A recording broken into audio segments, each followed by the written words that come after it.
Has AI created the most realistic likeness of Jesus that we've ever seen? A couple days ago, it came to light that there's some new scientific evidence in support of the Shroud of Turin. Super fascinating stuff. If you guys have not heard about this, here's Father Calvin Robinson. He says, a good news day, if you pardon the pun, further scientific proof that the Shroud of Turin is the actual burial shroud used to wrap the crucified body of Christ. The shroud that gave us the most accurate depiction of the holy face of Jesus. And here you can actually kind of see this is the face that we see on the Shroud of Turin. And so an artist has used AI to basically develop an image of Jesus based on the Shroud of Turin. So that's what we're talking about today. The reason why there's even a connection here between this AI program creating a face of Jesus and the Shroud of Turin is because there's this new scientific evidence that supports the shroud being the authentic burial cloth of Jesus. Now, this was originally posted in the Daily Mail, and the Daily Mail is not necessarily the most reputable source, but what we're going to do is actually look at the scientific article that was published, peer-reviewed, in the Heritage Journal, which is a scientific journal. We're going to look at that a little bit more in depth, and later on, I'm actually going to interview an expert, because I wanted to dive deeper into this. I wanted to talk to an actual expert on this new scientific evidence and ask him the question, does this actually give us good reason to think that the Shroud of Turin is the authentic burial cloth of Jesus? Now, before I show you the actual image that AI has come up with, I want to give you guys a little bit more background. So let's turn now to an interview with Father Andrew Dalton that was posted on Pints with Aquinas a couple years ago at this point. I've had Father Dalton on my channel as well, but in this clip, he gives a sort of overview of like what makes the shroud so fascinating. And then he's going to talk about the image itself, which again is super fascinating. And this backstory, I think, is going to help you appreciate a little bit more why people are sort of freaking out about this whole shroud issue and the AI images and just the scientific evidence. This stuff is crazy. So let's watch this. Wow. People don't know how much there is out there, but this is the most studied archaeological object in the history of the world. Say that again for people. The most studied archaeological object in the history of the world. And apparently that's actually true. So this, I mean, if you guys have never heard of this, you got to look into it now. And so when it comes to historical events, like what you're looking for is monumentum et documentum, right? That you have a monument and a document. And of course, we're all familiar that there are documents telling about Jesus's passion, but many people don't know about the shroud, at least to the degree that one can know. And so here's what happened with Emanuela. I stayed talking with her. She said, wait till you come back next week, because there's a physicist who'll be speaking. Yeah, if you lost sleep last night, yes, buckle exactly. up. And he was just that way. His name is Paolo di Lazzaro. He spent 5 years, this guy, just trying to reproduce by ultraviolet light. That's amazing. On a linen, just playing with the variables of light, amplitude, frequency, duration of exposure, so that he could recreate an image like that of the man of the shroud. So this goes back to all the different people that have tried and tried to come up with some sort of explanation of how the image that's on the shroud currently actually came about. This guy spent apparently 5 years trying to duplicate an image. This is one of the things that makes the shroud so fascinating. On another linen. Mm-hmm. And this guy made himself famous when he published an article saying that the amount of energy you would need to recreate a similar image would be 34,000 billion watts.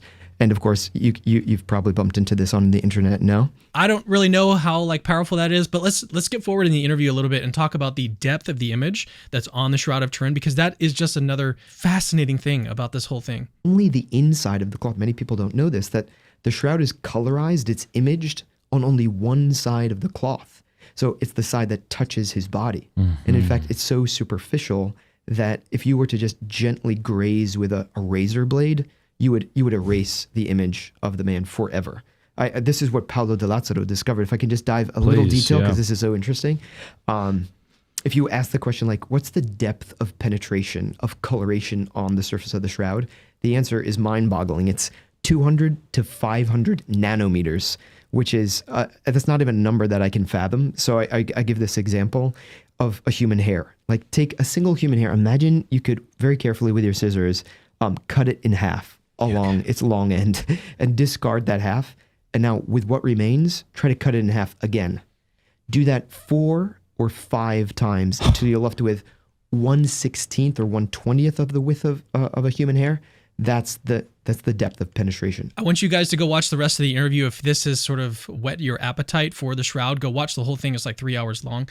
But let's turn back now to talking about this new evidence that's come to light, because that's going to lead us to the images that have been created now. So again, Father Calvin Robinson, he links to the Daily Mail, which Daily Mail is not too reputable, but it does actually link to an article that was published in Heritage, which is very reputable. And the title of this new paper that was published in 2022 is X-ray Dating of a Turin Shroud's Linen Sample. And what I'm going to do now is actually jump to, this is the paper in question. Here is their conclusion, okay, in this paper. In particular, the WAXS analysis, their X-ray analysis, presented here for the natural aging of the cellulose in the linen of a Turin shroud sample allows us to conclude that it is very probable that the Turin shroud is a relic of about 20 centuries old. And this is not part of the conclusion here, but that's contra to the carbon dating tests that have been done that dated it to about the 13th century. So they say, even if we only have European historical documentation for the last 7 centuries. Now, I actually wanted to delve into this a little bit further. I talked about it a little bit in a different video yesterday, but I wanted to talk to an expert. And so that's what we're about to do after I show you this image. Now let's go ahead and do that. Let me show you this image that AI has created based on the Shroud of Turin, which again could be the most accurate picture in existence of Jesus. This is what it looks like. Now, some people don't really take AI images too seriously. I think this one does look pretty similar to the Shroud of Turin. I mean, you can kind of see it here, like backing up. I can't really zoom in on this because this is a link. If I click on it, you're going to see the Daily Mail website, and it's horrible. So let's not click on it, but that's what it looks like in the Shroud, and here it is, the AI image. Now, not everyone is super excited about this. I actually saw Miss B Converted said, I think AI images of Jesus is slightly demonic and should not be prayed with or raised up as some sort of miraculous holy image. I think we can agree that it doesn't, like, this is not a miraculous holy image, the Shroud of Turin, this AI image is AI generated image. She said a lifeless computer program generated it. Not necessarily. I mean, it was created by humans. So whatever AI program they're using, there is some sort of programming that's built in there, and that was created by humans. So I think that you could even then say that it was beautiful on that basis because it was generated by something else that was it. Well, what do you guys think? I mean, is it beautiful? Does it look close to the Shroud of Turin? But let's turn back to this whole issue about this new scientific evidence that supports the Shroud of Turin being 2,000 years old. So I interviewed a guy named Russ Brolt, who's been researching and lecturing on the Shroud of Turin for 40 years. He's the president and founder of the Shroud of Turin Education Project, and recently published his first book called Shroud Encounter, Explore the World's Greatest Unsolved Mystery, that's available anywhere books are sold. He's also an expert on this new scientific evidence that supports the authenticity of the Shroud, so enjoy my interview with Russ. So tell me about this new X-ray evidence that a lot of people are claiming that it basically proves that the Shroud of Turin is 2,000 years old. What is this evidence? What is it all about? Well, it's called wide-angle X-ray scattering. And what it does is it measures the amount of natural aging that is found in fibers, in fibers of other linen and other pieces of fabric. And by looking at the when you look at fibers microscopically, they look like a bundle of spaghetti. And so I have this example. The gentleman, Liberato De Caro, who is with the Italian Institute for Crystallography, he's the one who published this in a peer-reviewed journal and his research using all this. And so he describes when you look at fibers under the microscope, they look like a bundle of spaghetti. But over the course of time, there are natural breaks that occur in these fibers. So if you can imagine, if you drop it, these are going to break. You can break off a bundle just like this right here. And it's so by measuring the amount of breaks that you see in these fibers, you can get a good estimate as to how old something is. And so what he did, they had about a dozen pieces of linen of a known age, either from the historical context or that they were carbon dated, and so they knew exactly how old these other fabrics were. And they measured the amount of natural aging in all these other fabrics, and so that they could get a plot line. And then they compared the amount of natural aging in fibers from the shroud, and the best piece of linen, if you will, that compared, it was taken from Masada, which is circa mid-1st century.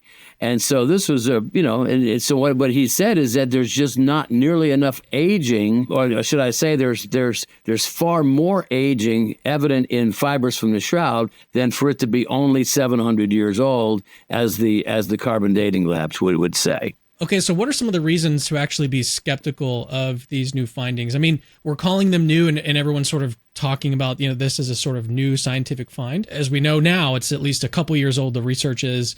And so, but what are some reasons to be skeptical of this new evidence? Well, I would say that, people would be skeptical because this is not a technique that is usually associated with dating artifacts. The issue, I guess, I applaud researchers for trying to find interesting and creative ways, especially when there's no attempt to carbon date it. I mean, if the carbon date's wrong, as many people feel, well, why haven't we done another carbon date? And it's and that's a question for the Turin authorities to answer. But if you're going to try to get another method of dating other than carbon dating, then it's going to have to be techniques like these. So in other words, what we did here, or what they did, was to compare the amount of natural aging in these other cloths, and then compare it with other pieces of cloth from a known age that we've carbon dated, or we know the age from its historical context. So then you apply that same technique to fibers from the shroud, and you look at, well, what best fits the amount of natural aging that we see in fibers from the shroud, and that appears to be a cloth that they found in first century Masada. None of these are guarantees. In other words, this is just a very interesting way to say, maybe something went awry with the carbon date, as many people do believe. The Professor Giulio Fanti, he published in 2013 something similar to this, although he was using spectroscopy and mechanical analysis to compare the amount of deterioration in fibers from other fibers, and by comparison, again using a similar methodology, he assigned a date range of 280 BC to 220 AD, 500-year range with first century right in the middle. And so all these do is suggest, that maybe there's something wrong with carbon dating, and maybe we need to be looking at this again. We're going to talk about carbon dating a little bit more in just a minute, but I want to move now to a question. How does this new finding, like this new scientific data, how does it fit with the other things that we know about the shroud? The interesting thing about the shroud is that you have two bodies of scientific research. You have a massive amount of data that was collected in 1978 when you had a team of 33 American scientists go to Turin. They have access to the cloth for 5 days, working in shifts around the clock, 120 hours, and they bring 10 tons of gear with them. And so they collect tons of data. And from this data, they were able to determine that the shroud is not the work of an artist. And that's really significant. In other words, here you have this inexplicable image of this 5'10" bearded crucified man, and the juxtaposition is it either is or it isn't. And if it's not authentic, then it must be the work of human effort. It must be the work of an artist somehow, some way. And yet there are no artistic substances on the cloth to account for the image. And then you have a whole pattern of blood stains which correlate with the wounds of crucifixion as described in all four Gospels. And so is it just animal blood? Is it paint? Well, no, it's not paint, and it's not animal blood. It's AB blood type with human male DNA. So now this plot thickens. Can you someone asked me, can we ever prove this to be the shroud of Jesus? And the answer is no, because we don't have the DNA of Jesus to match it up. But here's what we can do: we can prove what it's not. And then you can decide what it is. I want to talk about some of the assumptions that kind of go into these new findings about temperature and humidity and stuff. What are your thoughts on the whole carbon dating fiasco? Well, you're right to call it a fiasco, is in the fact that, the three carbon dating labs were were supposed to get, they were supposed to cut 3 different samples from 3 different locations. They cut one sample from the outside corner edge exactly where it had been held and handled hundreds of times over the centuries. Literally, you have a 14-foot long cloth, and it would be held up by clerics of the church, would hold it upright, grab it right at that corner where it was cut for carbon dating. 14 feet long, so you have 5 or 6 people up here on the platform holding it out for people to see.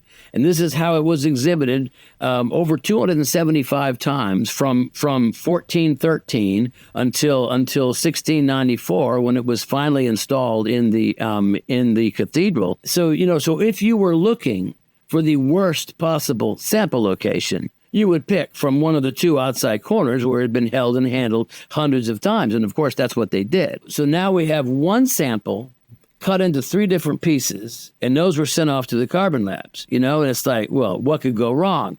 And so then in 2005, published in a peer-reviewed journal, chemist Ray Rogers, he begins to look at thread samples from that carbon-14 corner and compare them with thread samples from the main body of the shroud, and lo and behold, they're not the same. And so what is he finding? In other words, he finds cotton mixed in with the flax threads in that corner, but there's no cotton anywhere else on the shroud. It's made out of flax. And he finds a madder root dye, some kind of a dye in that corner, perhaps to blend in the brighter, newer cotton threads to effect some kind of repair. So it appears that we have all the ingredients for some kind of a medieval reweave. And so if you take one sample and cut that into 3 pieces, you're only testing one sample. And so because they violated the sampling protocol, we have a complete mess on our hands. And now, published in 2019 in Archaeometry, a peer-reviewed journal published by Oxford, you have researchers that been under the duress of a Freedom of Information Act. The British Museum oversaw all 3 carbon dating labs in 1988. And so the British Museum, they collected all of the results from all 3 labs and submitted it to Nature, which is a English journal for science journal. But for some reason, they didn't publish all of the data. So there was data that was purposely left out. And so finally, been asking it for 30 years. People have been asking that the British Museum would release all the data. Finally, they did. There were 4 investigators involved, but the primary one was a French researcher by the name of Tristan Casabianca. He spends 2 years analyzing this data, publishes in 2019, showing that if they had included all of the data and kept some data out of it, they would never have passed these statistical reliability tests. And so now, when you add in the data that was conveniently left out, now it demonstrates to us that there's something awry with that sample. It's not homogeneous. There's something going on with that sample. And that was not published in 1989. I think originally they were supposed to take samples from 7 different locations, and it went down to 3, then it went down to just 1. Like they only had 1 sample. That's not a representative sample. Like it's the definition of a non-representative sample of something. And I get it. Like you don't want to destruct too much of the thing that you're working on, but at the same time, like you can't really rely on testing one piece. And again, like you say, like that's the corner. There could have been repairs. There could have been people handling in that section. So it just, I don't really put much faith in that carbon dating.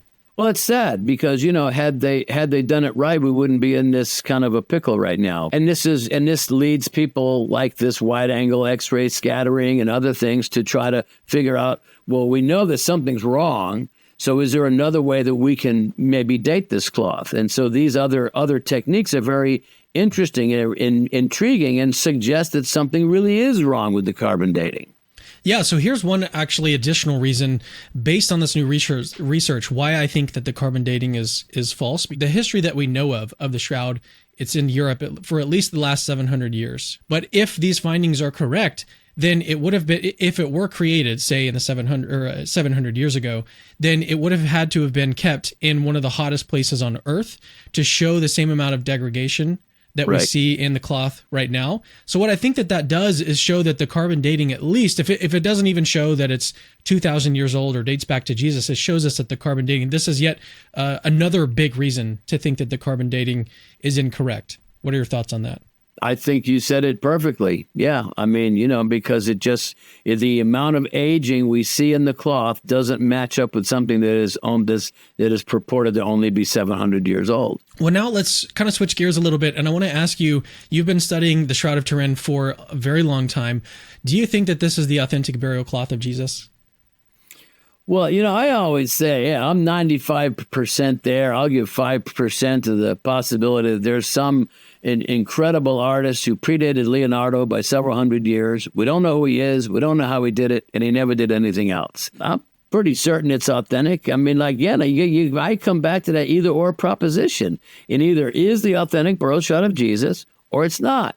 And if it's not, well, then what is it? Well, then it must be the work of human effort. And yet the result of the Shroud Project, with all that data, they're saying it's not the work of an artist. Could it have been, some sort of non-human intelligence that created this? So I'm not just talking about aliens. It could have been possibly demons. Could there have been some sort of other non-human intelligence that was involved in creating the shroud? Well, I would say, first of all, that I don't think demons would do anything that actually glorifies Christ, because people have come to believe that this is a testimony not just to the crucifixion, but also the resurrection. And it's so I don't think it would be any kind of a demonic thing. The extraterrestrial is obviously a question no one can answer that. But in terms of identifying, could this be Jesus? Well, you can throw out there and say, well, thousands of people were crucified. How do you know it's Jesus? Well, first of all, the crown of thorns, over 30 puncture wounds around the head. I mean, who else? As far as I know, no one else received the crown of thorns as a routine of crucifixion. It was a mockery for the man who claimed to be king of the Jews. And then he was scourged massively. Why was he scourged so badly? Because Pontius Pilate, the Roman governor of Judea, didn't want to kill him. First thing he tried to do, he sent him to King Herod, and Herod sent him back. And then he tried to trade Barabbas, and that didn't work. And so finally, he has him scourged brutally, hoping he wouldn't have to kill him. But in spite of being brutally scourged, the crowd were still crying out for his crucifixion. And then, as you know, was Jesus, according to the scripture, gave up his spirit around 3 p.m. Around 4 p.m, the Roman soldiers would come back by, and if anyone was still alive, and there were 2 thieves on either side of Jesus who were crucified, they took a large wooden mallet weighing about 15 pounds, shattered the bones under the knees, and so they break their legs to speed the process of asphyxia, the inability to breathe. But what does the scripture say? Well, when they came to Jesus, they noticed he was already dead. Therefore, they did not break his legs. Instead, one of the soldiers pierced him in the side with a spear, and outflowed blood and water, probably blood and the separation of blood and blood serum, which would look like water. So those are all very unique things that happened to Jesus specifically. And not to mention the fact that you have the image of a crucified man, died a criminal's death, and yet he's wrapped in a rich man's shroud. This is an expensive piece of fabric. It's made from a 3-to-1 herringbone pattern weave, doable in first century, using first century technology, but expensive. And therefore rare. What does the scripture say? Joseph of Arimathea, a rich man, purchased a fine linen cloth. So on the line, one right after another, everything correlates with the crucifixion of Jesus. And you have and in terms of the blood stains, you have a whole pattern of blood stains, but it's not painted blood. It's literally called the exudate from actual wounds. In fact, what we find in the blood chemistry is a very high bilirubin content, which is kind of a breakdown of the hemoglobin that occurs during severe stress. The crucifixion might qualify, and then so the blood patterns correlate. The actual blood chemistry correlates, and then of course the image of a. And then the other thing too, what's really unique is that this image resides on only the top 1 to 2 microfibers, not threads, microfibers. In other words, each thread is made up of about 200 microfibers. So that means this image resides on about 1% of a single thread. And so, in other words, if you take the cloth and when you look at it, you see those parallel lines with scorch marks and burns and patches from the fire in 1532. And then you see water stains, you see blood stains. If you flip the cloth over, what you'd see the burns, you'd see the water stains, and you'd see the blood stains. But what you would not see is the image of the man. The image of the man is a purely superficial phenomenon affecting only the top 1 to 2 fibers of the inside of the cloth facing the body. So when you put all that together and then you say, well, show me the artist who can do this. Again, if you assume the carbon data is correct, then you're looking for a 14th century artist. I wrote this book, it just got published in June, and chapter 9 is called the Challenge of Art History. If this is a 14th century artist, then let's look at what 14th century art looks like. And let's see what these artists are capable of. And let's see if there's anything remotely similar to the shroud. And there's not. I don't know if you know this. My background is in photography, and one of the things that really impressed me was the fact that the image on the shroud is a digital negative. So, well, it's not a digital negative; it's just a negative. And so the image that they've got on the shroud is like a negative. So if you flip it, if you take a negative of the shroud, then it looks correct. And Right. so, how would someone know how to do that all the way back then? It wouldn't have even crossed their mind back then, unless you've got someone who's like time traveling back to the past just to like screw with people. I feel like that's almost a better explanation than some of the explanations that I've heard. Even the alien hypothesis is better than some of the other explanations that I've heard. But let me ask you one last question as we start to wrap up here. I've seen some people say that they don't really even care about the shroud. Like, the shroud is very interesting, very puzzling. It's very mysterious, but it's nevertheless like not that important of a piece of evidence in support of Christianity, even if it's authentic. So what are your thoughts on that? Do you think that if we could somehow prove, you're at 95% certainty, but if we could somehow prove with 100% certainty that this was the authentic burial cloth of Jesus, in your mind, would that provide very good evidence that Christianity is true? Well, I think it would be convincing to a lot of people, but you have your ardent skeptics that are not going to believe regardless. I mean, a committed atheist is a committed atheist, regardless of evidence. So I think it would speak to many people, but not to all. I would simply say this, if I can plug my book, it's called Shroud Encounter, Explore the World's Greatest Unsolved Mystery. And now, why do I say it's the world's greatest unsolved mystery? Lots of mysteries in the world: the pyramids, Easter Island, Stonehenge, the Bermuda Triangle. Why is this the greatest unsolved mystery? Because it relates to the greatest story ever told.